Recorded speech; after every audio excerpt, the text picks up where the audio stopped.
South Coast Road Improvement Project is a very complex infrastructure undertaking.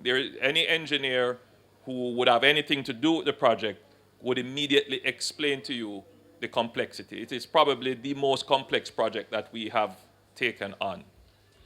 The project requires not just the construction of a road. And when we say we are constructing road, what people understand is we are putting asphalt on top of a rolled marl surface. That is furthest from the truth when it comes to dealing with the South Coast Road Improvement Project. First and foremost, the road that we chose to develop is an existing alignment, meaning that is a road that has existed for the last 100 years.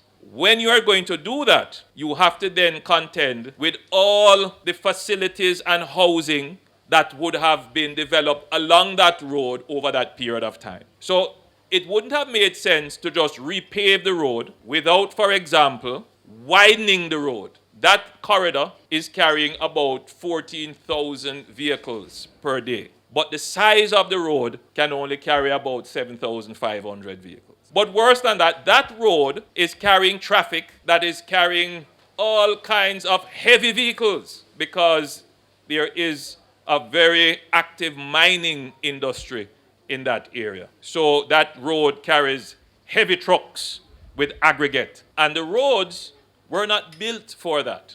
So we had to therefore design a road that could carry that heavy weight and carry the increased volume of traffic. But not just that. We know that once we improve the road and the road surface is drivable, it will open up economic opportunity in the area. More people will want to come and live in the area, and therefore there will be more traffic in the area. So we have to therefore build the road to accommodate not just the existing traffic, but the future traffic. So what that means is that we will have to therefore acquire property that is in the immediate vicinity of the road. So that meant that the government of Jamaica, before we could start anything, and even during the process, the government of Jamaica had to acquire property along the road. It meant that we had to buy land from persons who had houses that are right on the roadside. Some of those houses, we would have had to take them down. We would have had to remove some of the walls and carry them further inward to get more space.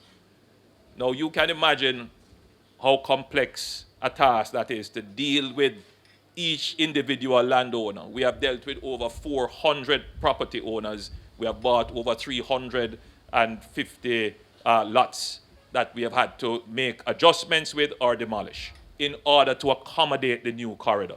Once that is done, and we know that people are going to come into the parish of St. Thomas to want to live and work and raise their families, then they need not just the road, but they need reliable water. The water mains that were on those roads were laid, some of them 60 years ago.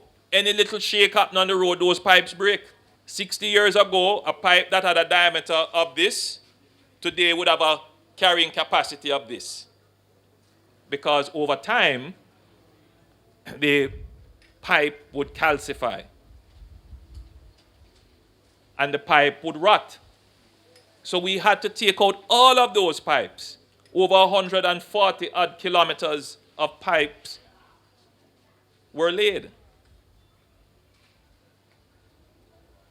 Right across the terrain. Difficult terrain, rocky terrain. We had to put in sewer mains.